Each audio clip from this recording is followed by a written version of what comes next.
Hey, Happy New Year from the Hams. Happy New Year from myself and from Zoe and from little Evie. We hope you're doing well and that you're suitably refreshed after this festive season.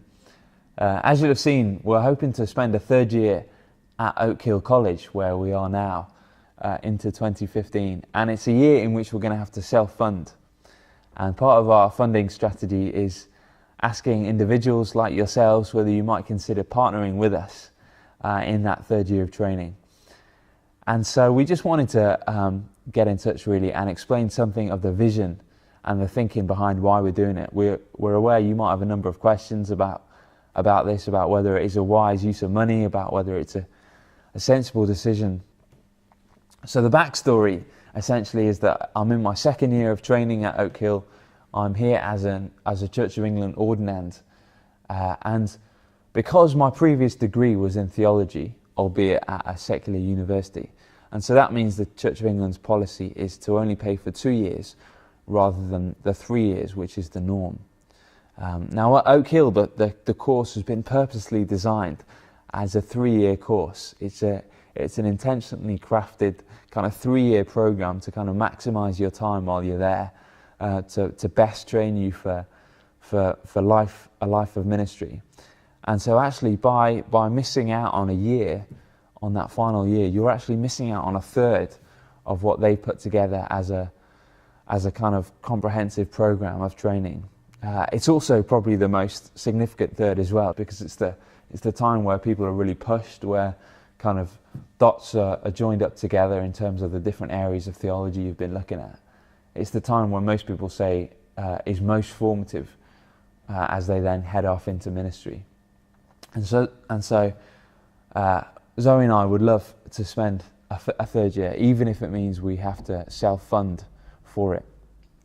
Now, in terms of numbers, you're talking about 28 grand to keep us in London for a third year. It's about 9 grand tuition fees, about 10 grand rent and council tax, around 8 grand, I guess, living expenses for a family of 3. It's not an insignificant figure.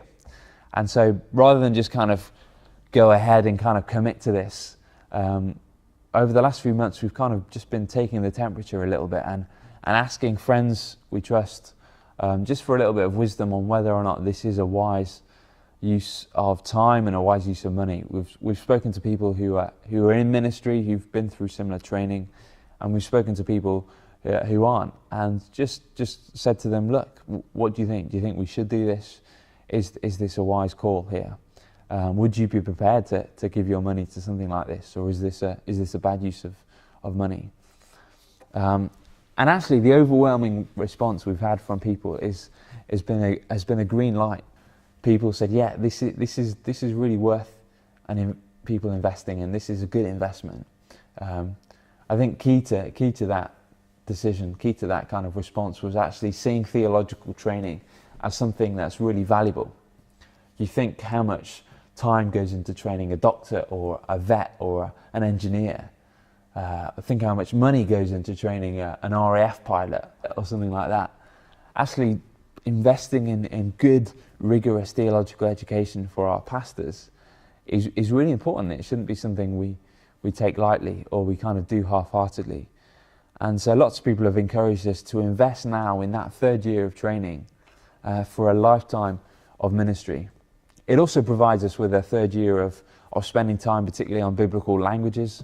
That's one of Oak Hill's strengths, something they take really seriously. And so spending a third year doing Greek, doing Hebrew, becoming familiar with using them in everyday life and ministry, we think will make it much more likely that I'll then use those once we've left college too. It's just that practice of going back to the scriptures in their original languages, being a little bit more closer to the original writers and what they were thinking as they wrote it. And so we think for that reason a third year is also worth doing. It's also a third year where, because I'd be doing an MA, I get to spend a little bit of time doing a research project on a particular area.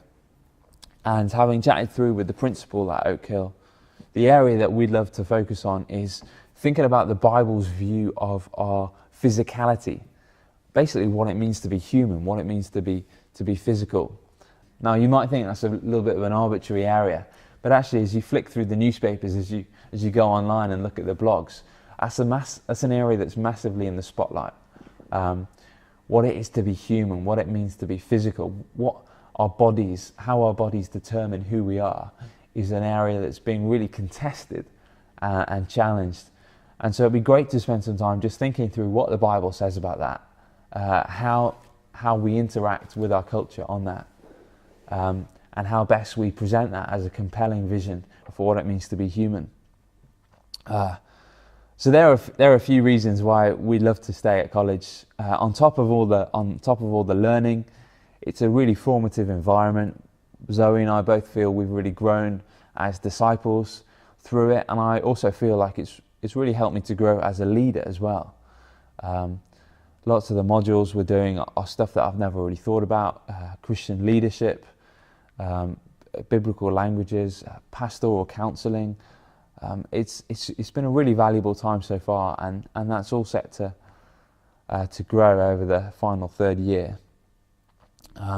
So we'd love you to think through whether you might want to partner with us in this. Now, the last thing Zoe and I want is for you to feel like you're being put into a position where you're forced to give, or you're giving for the wrong reasons. I know that when I get a letter through the door, one of the things that probably goes through my mind is what the other person will think about whether or not I give to them. And so we've asked Zoe's brother David if he'd kind of act as our giving coordinator. So if you want to give, if you want to get behind this, if you feel kind of spiritually compelled, if you think this is something worth investing your cash in, we'd love you to get in touch with him using the email address given. And that way we'll never know whether you're giving, we'll never know who's giving, we'll never know what you're giving. And we hope you'll feel much more able to give because you really want to, because you think it's something you want to invest in, rather than because you feel pressurized into giving. We're using a Christian charity called Stewardship, so that means that if you're a taxpayer, we're able to claim back a third on your donation. That means when we're talking about figures like 10 grand, that's potentially another 3 grand we're able to raise just from tax back, which is not insignificant, and hopefully that means you feel like you are getting extra value for money. Perhaps you're in the situation where you'd really love to, but you just feel you can't right now. And to you, we'd say, we'd love you to commit to praying for us, praying that we'd raise the funds, praying that God would provide out of his goodness, praying that this third year would be a really formative time, and praying that beyond training, you'd be holding us up in your prayers, that God would be at work in the ministries we're involved in, that God would be keeping us faithful and loving each other. We'd love your prayers. That's a really precious thing for us. And we hope you do so because you're excited about this vision of seeing churches built up, of seeing pastors equipped as best they can be to lead churches that reach out in our neighbourhoods with the gospel of Jesus Christ. So we'd love you to consider whether this is something you might get behind. And we hope this little video has helped you to see something of the thinking and the vision behind why we're doing it. Thanks.